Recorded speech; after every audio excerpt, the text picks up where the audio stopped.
ఆ రోజు ఆయన్ని అడిగి ఎంతమంది ఉన్నారో ఎక్సర్సైజ్ చేయమన్నా. మెగా డిఎస్సి కింద 16,300 ఉద్యోగాలు ఇవ్వాల్సి వస్తుందని 397 ఇవ్వాల్సి వస్తుందంటే క్యాబినెట్లో పెట్టి ఫస్ట్ సంతకం అధ్యక్ష ఎలక్షన్ మేనిఫెస్టోలో పెట్టాం. నేను పవన్ కళ్యాణ్ గారు అదే మరిగా బీజేపీ ముగ్గురం కలిసి ఎలక్షన్ మేనిఫెస్టో కూడా రిలీజ్ చేసి చెప్పిన మాట ప్రకారం మొదటి సంతకం పెట్టింది మెగా డిఎస్సి పైన పెట్టాను. పెట్టడమే కాదు, నేను టైం చెప్పాను. ఇది విశ్వసనీయతకు సంబంధించిన విషయం, ఇమ్మీడియట్గా చేయమని. మొత్తం ఉద్యోగాల దిశ 16,347. వచ్చిన అప్లికేషన్లు 3,36,300 13 జిల్లాల్లో. ఫస్ట్ టైం చరిత్రలో 148 రోజుల్లో టోటల్ ప్రాసెస్ పూర్తి చేసే పరిస్థితికి వచ్చారు. ఇందులో కూడా మీరు చూసే దిశ ఈరోజు మనం మొత్తం ఇవన్నీ కూడా మీరు చూసినప్పుడు టెస్టులు కూడా ఆ ప్రాసెస్ అంతా కూడా ఇప్పుడే మినిస్టర్ గారు చూపించారు కాబట్టి నేను ఆ డీటెయిల్స్ పోవడం లేదు. ఎవ్రీ ప్రొసీజర్ ట్రాన్స్పరెంట్గా, ఎక్కడ ఎలాంటి అవకతవకలకు స్కోప్ లేకుండా చాలా చెక్స్ అండ్ బ్యాలెన్సెస్ పెట్టి పర్ఫెక్ట్గా చేశారు అధ్యక్ష. 48 రోజుల్లో మీరు చూస్తే TET notification, DSC notification, district and management wise web based online application, question paper settings, TCS iron secure testing platform, conduct of examinations, declaration of scores, zone of consideration certification verification, horizontal and vertical reservations, grievance redressal mechanism, final selection and appointments, court cases. ఇవన్నీ కూడా మీరు ఒకసారి చూస్తే ఫైనల్గా మీరు చూసే selection process అన్నీ చేసి మళ్ళీ ఏమాత్రం అశ్రద్ధ ఉండకూడదని నేరుగా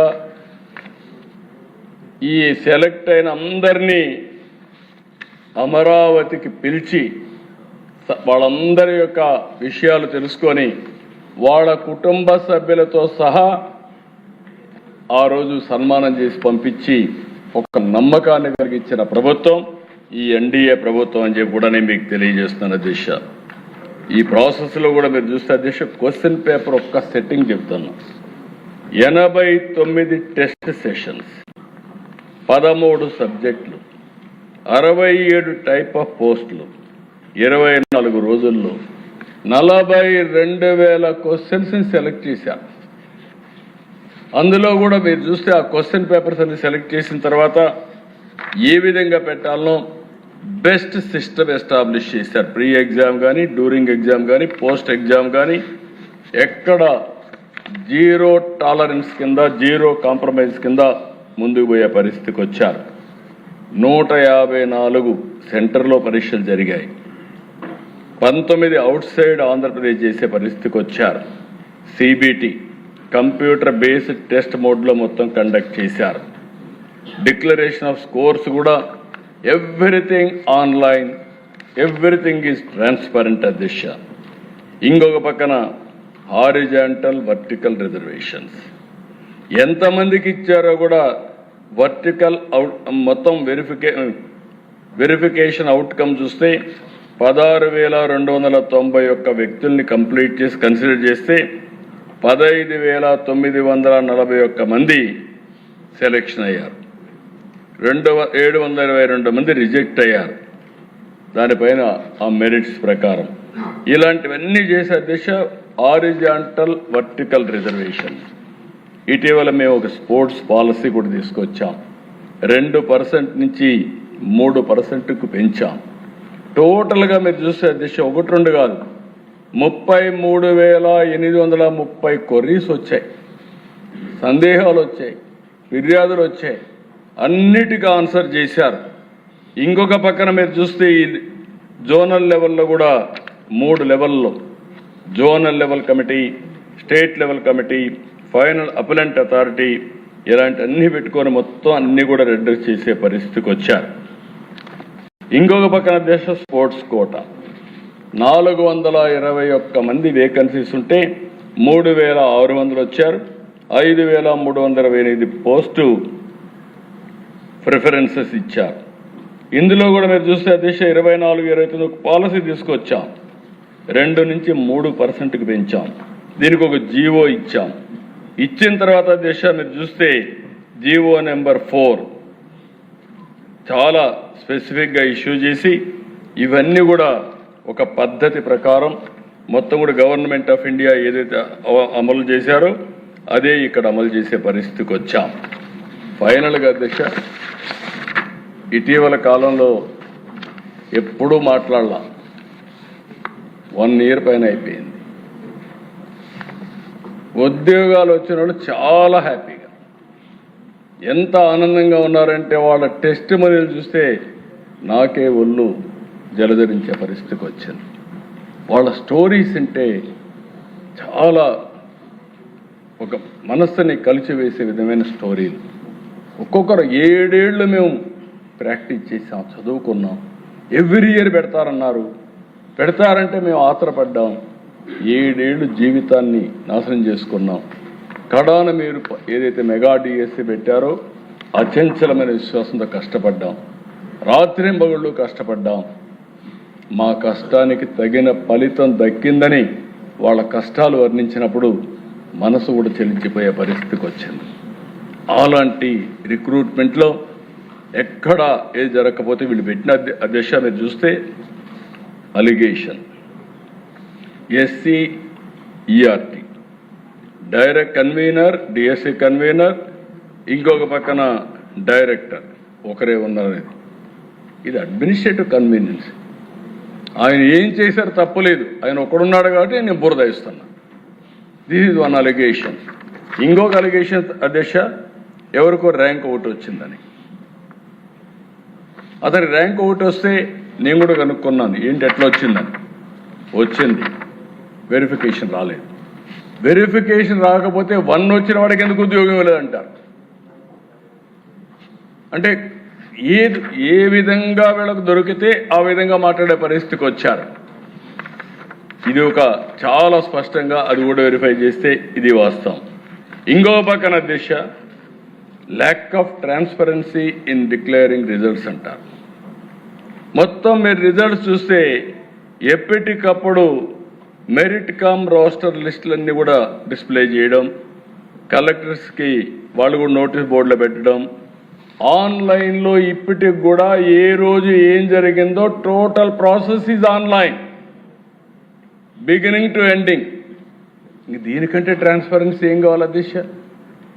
నేను మిగిలిన విషయాలు ఉన్నాయి, ఆ విషయాలు ఇప్పుడు మహాడక్కర్లే, తర్వాత మహాడుకోవచ్చు. కానీ ఇక్కడ జరిగిన విధానం చాలా ముఖ్యం అధ్యక్ష. ఇంకొక పక్కన అధ్యక్ష audio recording, DSC sports quota జరిగింది. ఎవడో మహాడుకుంటున్నాడు, వాళ్ళపైన స్పోర్ట్స్ కౌన్సిలే అథారిటీనే కేసు పెట్టారు, అరెస్ట్ చేశారు. అరెస్ట్ పెడితే బెయిల్లో వచ్చాడు. ఈ ప్రభుత్వం ఎవరిని ఉపేక్షించాం. నేను ఒకటే చెప్తున్నా, ఎవడైనా ఈ ప్రభుత్వంలో ఫ్రాడ్ చేయాలంటే ఎవరిని వదిలిపెట్టే సమస్య లేదని మరొక్కసారి హెచ్చరిస్తున్నా. ఇంకొక పక్కన దేశ ఒక ఐఏఎస్ ఆఫీసర్ ఈ ప్రభుత్వంలో పనిచేస్తాడు, ఇష్టానుసారంగా మాట్లాడతాడు, ఒకే క్యాస్ట్కు ఉద్యోగాలు ఇచ్చారంటాడు, అజం ఏమైనా చెప్పినా పర్వాలేదు అనుకుంటున్నాడు. చూస్తే 372 మంది స్పోర్ట్స్ కౌన్సిల్ వస్తే ఓసీ 46, బీసీ 185, ఎస్సీ 112, ఎస్టీ 29. ఒక మాజీ మంత్రి ఇష్టానుసారంగా గేమ్స్ అంటే తెలియదు, ఆయన చెప్పేది ప్లే కార్డ్ గేమ్స్ ఆడినోడు కూడా ఇచ్చారంట. ఇది నేను ఇచ్చేది కాదు. Government of India A sports ఆ స్పోర్ట్స్ అంతా చెప్పారు. 65 స్పోర్ట్స్ కేటగిరీస్ కింద గవర్నమెంట్ ఆఫ్ ఇండియా 2024లో నోటిఫై చేశారు. ఆ నోటిఫికేషన్నే ఈ ప్రభుత్వం ఫాలో అయింది తప్ప డీవియేషన్ 0 అని చెప్పి కూడా నేను మీకు తెలియజేస్తున్నా. అంటే నోరుందని ఏదంటే పారేయడం, ఇష్టానుసారంగా మాట్లాడడం, మనం ఏదైనా కానీ మాట్లాడితే అడ్డంగా మాట్లాడే పరిస్థితికి వచ్చారు. ఒకటి కాదు అధ్యక్ష, 336 కేసులు వేశారు. నా జీవితంలో ఎప్పుడూ నేను చూడలేదు, ఇలాంటి లిటిగెంట్ పార్టీని నేను చూడలేదు. ఈ పార్టీనే లిటిగెంట్, వాళ్ళు మొత్తం లిటిగెంట్స్ తయారు చేస్తున్నారు. వీళ్ళు అవినీతితో డబ్బులు సంపాదిస్తున్నారు. ఆ డబ్బుల్లో ఇక్కడ ప్రజల్లో ఏం చేయలేరు కాబట్టి కోర్టుకు వెళ్ళి ఏదో ఒక విధంగా అడ్డంకులు సృష్టించాలని ప్రయత్నం చేస్తున్నారు. 139 వేస్తే ఇవన్నింటిపైన పరిష్కారం చేసి 148 రోజుల్లో ప్రాసెస్ పూర్తి చేశారంటే నేను స్ఫూర్తిగా అభినందిస్తున్నానని చెప్పి కూడా నేను మీకు తెలియజేస్తున్నాను. ఎందుకంటే అధ్యక్ష, పని చేసే వాళ్ళు ప్రోత్సహించాలి, తప్పు చేస్తే యాక్షన్ తీసుకుంటాం. డిపార్ట్మెంట్ వీళ్ళు ఆరోపణలు చేస్తే ఆరోపణకి వాస్తవాల్ని, ట్రూత్ని విత్ సర్టిఫికెట్స్ సహా, విత్ వెరిఫికేషన్ సహా సాక్ష్యాధారాలు చెప్తే ఇంకా మాట్లాడే పరిస్థితికి ఉన్నారు. కడాన దిశ మీరు చూస్తే ఈరోజు నేను ఎంత ఆనందపడుతున్నానంటే, ఈరోజు రావాలని వెయిట్ చేశాను. మొట్టమొదటిసారిగా ఉద్యోగాలు వచ్చిన టీచర్లు మా ఆత్మ గౌరవాన్ని దెబ్బతీస్తున్నారు. కబద్దార్, మేము కూడా రోడ్డు మీదకి వచ్చి మమ్మల్ని మేము కాపాడుకుంటామని పెద్ద ఎత్తున ముందుకొచ్చారు. కర్నూలులో కొండారెడ్డి బురుజు, నిన్నే అంబేద్కర్ సాక్షిగా కొన్ని వేల మంది వచ్చారు. రోడ్డు మీదకి వచ్చి మేము చదువుకున్నాం, మా మెరిట్ని అవమానం చేయొద్దండి, మా ఆత్మాభిమానాన్ని దెబ్బతీయద్దండి, మేం పిల్లలకు చదువు చెప్పాలని చిత్తశుద్ధితో వచ్చాం, మా జీవితాలకు కూడా ఉద్యోగం అవసరం, అదే సమయంలో మేము పిల్లలకు చదువు చెప్పగలుగుతాం, మమ్మల్ని అవమానిస్తే, మా ప్రతిభని కించపరిస్తే రోడ్డు మీదకి వచ్చి జవాబు చెప్పే శక్తి కూడా మాకుందని మొట్టమొదటిసారిగా ఈరోజు టీచర్లు రోడ్డు మీదకి వచ్చారు. నేను అభినందిస్తున్నాను. ఇలాంటి రోజు రావాలి. ఎప్పుడైతే ఇలాంటి తప్పుడు ఆరోపణలు చేసేవాళ్ళని, ఇలాంటి ప్రతిభ ఉండేవాళ్ళందరూ చెప్పగలిగితే అది కరెక్ట్ అయినటువంటి ఫిట్టింగ్ రిప్లై అధ్యక్ష. వీళ్లే కాదు అధ్యక్ష, ఉద్యోగాలు రాని వాళ్ళు కూడా ఒక్కరు వెళతా రాలేదు. ఒరిస్సాలో ఎవరో లేబర్ని తీసుకొస్తే వాళ్ళని తీసుకొచ్చి డైలీ కూలి పెట్టి వాళ్ళతో డెమాన్స్ట్రేషన్ చేసే పరిస్థితి. ఏంటి మీ కర్మ, ఏంటి మీ పార్టీ? నాకు చాలా ఉన్నాయి ఇలాంటి చెప్పాలంటే. ఎవరు వీళ్ళు? 80 ఏళ్ళు 90 ఏళ్ళు కూర్చుంటున్నారు. కొత్త జడ్జి జే జగన్ జంజి గంజాయి బ్యాచి. నాకు ఆశ్చర్యం వేస్తా ఉంది దిశ. ఒకసారి కోపం వస్తుంది, ఆవేశం వస్తుంది, సభ్యత అడ్డం వస్తా ఉంది. నేను ఒకటే చెప్తున్నా, ఎన్డీఏ విశ్వసనీయతను దెబ్బతీయాలంటే కబద్దార్ మీ తరం కాదు, మీ వల్ల కాదని మరొకసారి హెచ్చరిస్తున్నాను. Every candidate selection is explainable, traceable and also audible and accountable. మేము దాచిపెట్టేది ఏమీ లేదు. Answer key public, merit list public, selection list public. మేము పబ్లిక్ రెస్పాన్సిబుల్. కుట్రలు చేసేవారికి కాదు, కుట్రలు చేసేవారు కబద్దార్, జాగ్రత్తగా ఉండండి. ఈరోజు రోడ్డు మీదకి వచ్చారు. ఇదే కుట్రలు మీరు చేస్తే రోడ్డు మీద కూడా రారు. ధైర్యం ఉంటే అసెంబ్లీకి రండి. ఇది పవిత్రమైన వేదిక. నేను సవాలు విసురుతున్నా.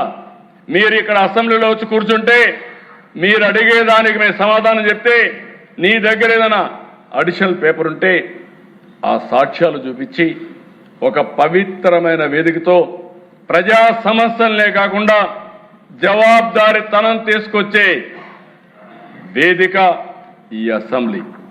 ఇక్కడికి వస్తే అడ్డంగా దొరికిపోతారు, వీళ్ళకి ఏం ఉండవు. అందుకే రోడ్డు మీద కూర్చొని నేను ఎందుకు చెప్పానంటే హిట్ అండ్ రన్. వీళ్ళ పార్టీని హిట్ అండ్ రన్. నేను తీవ్రవాదులు చూసా, 60 ఏళ్లుగా ఆ పార్టీ అయిపోయింది, వీళ్ళు అదే మరి చేసే పరిస్థితికి వచ్చారు. నేను ఒకటే చెప్తున్నా పిల్లలకి, వీళ్ళందరికీ మీ ప్రిపరేషన్, మీ మెరిట్, మీ జాబ్ ఇది పూర్తిగా మీ కష్టం పైన వచ్చిన ఉద్యోగం. ధైర్యంగా ఉండండి, ఏ కుట్రలు పని చేయవు. ఇక్కడ అలాంటి కుట్రల్ని ఎదుర్కొనే శక్తి ఈ ప్రభుత్వానికి ఉంది. No back door, no favouritism, no manipulation, only merit, transparency and justice. The real success of Mega DSC is that even those who could not secure a post acknowledge that the process was there. దానికంటే ఏం కావాలి దిశ? అదే నాకు తృప్తి, దానికే reflection. Select అయిన DSC విద్యార్థులు road మీదకి రావడం, ఉద్యోగాలు రాని వాళ్ళు కూడా ఫెయిర్గా సెలెక్ట్ అయింది, మళ్ళీ మాకు టర్న్ వస్తుంది అని వ్యవస్థ పైన నమ్మకం ఉంది. నేను ఒకటే హామీ ఇస్తున్నా, డిపార్ట్మెంట్ కూడా కోరుతున్నా, ఇంకా పటిష్టమైన విధానం ఏదైనా ఉందంటే అది కూడా ఎదగదాం. ఈరోజు మనం అందరం కూడా ఆలోచించుకొని టెక్నాలజీ వచ్చింది, టెక్నాలజీని ఉపయోగిద్దాం. సమర్థవంతమైనటువంటి విద్యా విధానమే కాకుండా పరీక్షల్లో కూడా రిఫార్మ్ తీసుకొద్దాం. పరీక్షల్లో కూడా రిఫార్మ్ తీసుకొచ్చి ఎక్కడ కూడా zero tolerance on exams leakage కానీ కండక్షన్లో కానీ. అదే సమయంలో ఒక నమ్మకాన్ని కలిగించాలి, విశ్వాసాన్ని పెంచాలి. తద్వారా మెరిట్ని ప్రమోట్ చేయాల్సిన అవసరం ఉంది. ఈ సభ ద్వారా మరి ఒక్కసారి అందరికీ హామీ ఇస్తున్నా, ఎట్టి పరిస్థితిలో ఎక్కడా అవకతవకలు జరిగినా ఈ ప్రభుత్వం జీరో టాలరెన్స్. అదే సమయంలో బురద జల్లితే కూడా zero tolerance. That is our commitment. ఆ కమిట్మెంట్ని ఎవరైనా సరే విభేదిస్తే మాత్రం జాగ్రత్తగా ఉండమంటున్నా. వీళ్ళు మాట్లాడతారు దేశ. ఇప్పుడు వచ్చుంటే నేను చెప్పుండేవాడిని, కాగితాలన్నీ ఇచ్చి ఎండగట్టేవాడిని, పారిపోయేవాడిని. సిగ్గు లేకుండా అసెంబ్లీకి రాదు, బయట పబ్జీలు ఆడుకుంటూ ఎక్కడ వీళ్ళందరూ మాట్లాడే పరిస్థితికి వస్తున్నారు. ఇది బాధ్యత కాదు. బాధ్యత కలిగిన వ్యక్తి అసెంబ్లీలో ఉండాలి. బాధ్యత కలిగిన వ్యక్తులు అసెంబ్లీకి వచ్చి మీరు డిమాండ్ చేస్తే డెఫినెట్గా మీరు చెప్పేది వాస్తవం అయితే మేము కరెక్ట్ చేసుకుంటాం. మీరు చెప్పేది వాస్తవం కాకపోతే మీరు మీ ద్వారా ప్రజలకు మీరు చెప్పేది అబద్ధమని నిలదీస్తాం. రెంట్కి లేకుండా బయట చేస్తాం, కౌన్సిల్ జరగనీయం, మేము ఇదే చేస్తామంటే ఏమి సాధ్యం కాదు. అల్టిమేట్గా ప్రజల్లో మీరు చులకన అవుతారు. చులకన కావడం కాదు, ప్రజల్ని మెచ్చి కొట్టే పరిస్థితి కూడా వస్తుంది.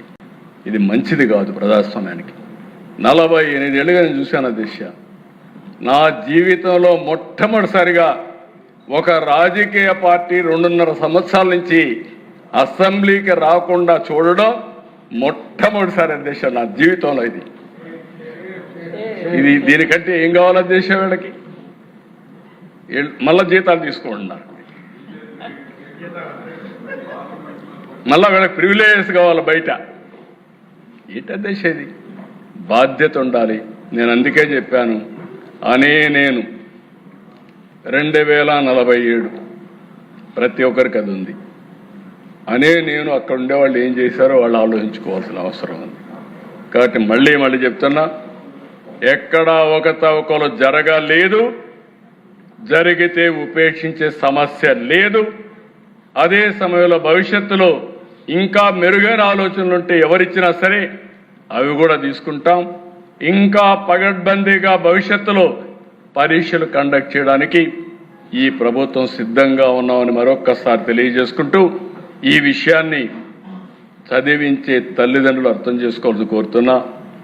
మభ్యపెట్టి మీలో అనుమానాలు క్రియేట్ చేసి అదే మరి ఏదో అడ్డదారులకు వెళ్తే ఏదో ఉద్యోగాలు వస్తాయని మోసాలు చేసే పరిస్థితి కూడా వస్తున్నారు. ఇది కరెక్ట్ కాదని మరొక్కసారి మీకు అందరికీ విజ్ఞప్తి చేస్తూ ఈ అవకాశం